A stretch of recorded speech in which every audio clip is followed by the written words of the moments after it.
आज सभी को स्वतंत्रता दिवस की शुभकामनाएं। गोकर्ण जी के कथा सुनाने पर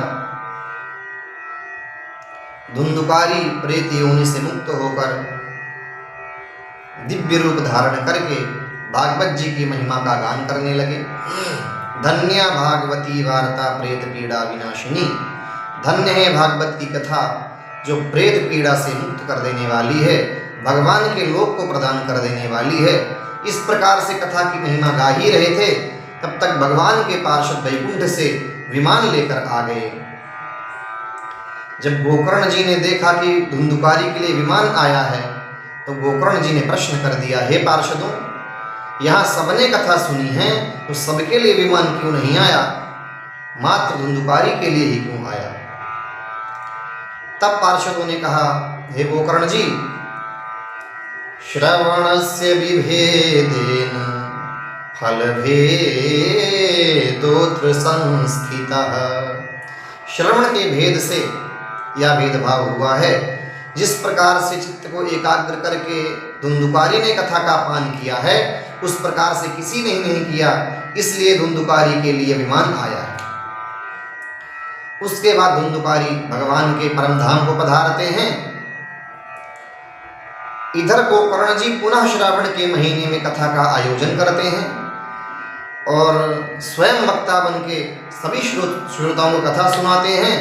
उस कथा में साक्षात भगवान प्रकट हो जाते हैं। उसके बाद जिस प्रकार से राम जी ने समस्त अयोध्या वासियों को अपने साथ वैकुंठ धाम ले गए थे, उसी प्रकार से भगवान आकर के और सबके ऊपर कृपा बरसाते हुए और अपने धाम ले गए।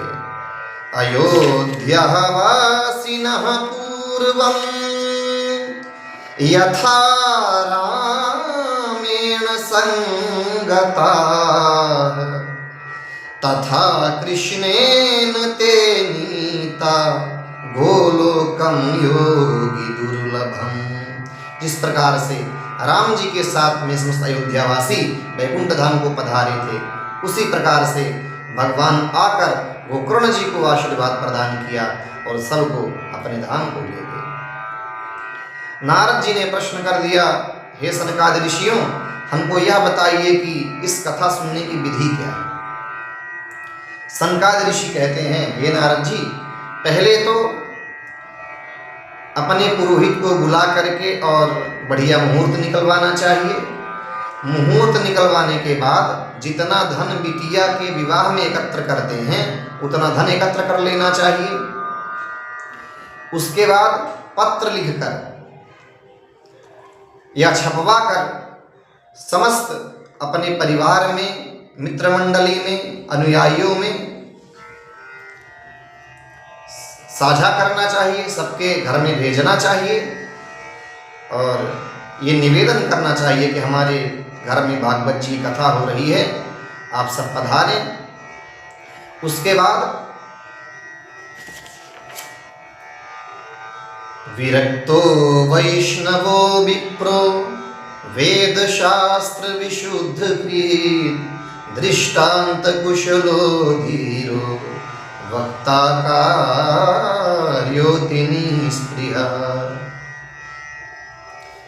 विरक्त वैष्णव ब्राह्मण को बुलाना चाहिए जो वेद शास्त्र के ज्ञाता हों और दृष्टांत देने में कुशल हों, दृष्टांत के माध्यम से कथा को समझा देने में कुशल हों, विवेकी हों और समस्त विकारों से रहित हों, इच्छा रहित हों।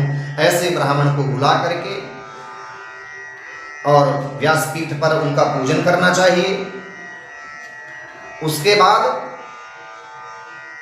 5 ब्राह्मण को और वर्ण करना चाहिए ताकि किसी प्रकार से विघ्न उत्पन्न ना हो। 12 अक्षर मंत्र का जप करते रहे वे ब्राह्मण। उसके बाद खाने पाने की विधि है। तो अगर भागवत जी में तो बहुत कठिन वर्णन है, लेकिन ऐसा संभव नहीं है। पहले तो ये वर्णित है कि कुछ भी न खाए पिए 7 दिन तक निरंतर कथा सुने, लेकिन ये संभव नहीं है। तब घी पान करके रहे, घी पान भी संभव नहीं है तो दुग्ध पान करके रहे, यह भी संभव नहीं है तो स्वल्पाहार ले, यह भी संभव नहीं है तो भोजन ले। लेकिन महत्वपूर्ण यह है भोजनम तु वरम मन्ये कथा श्रवण कारकम। यहाँ पर भोजन जल पान इत्यादि कुछ महत्वपूर्ण नहीं है, महत्वपूर्ण यह है कि कथा मनोयोग से सुनी जाए। उसके बाद अगर विरक्त हों तो गीता का पाठ करवाएं, अगर गृहस्थ हैं तो हवन करवाएं और यथोचित अपने यथाशक्ति ब्राह्मण को दान दक्षिणा करें, वक्ता की दान दक्षिणा करें। ऐसा करने से सब प्रकार से इस संसार से वह जीव मुक्त हो जाता है। यह कथा श्रवण करने की विधि है।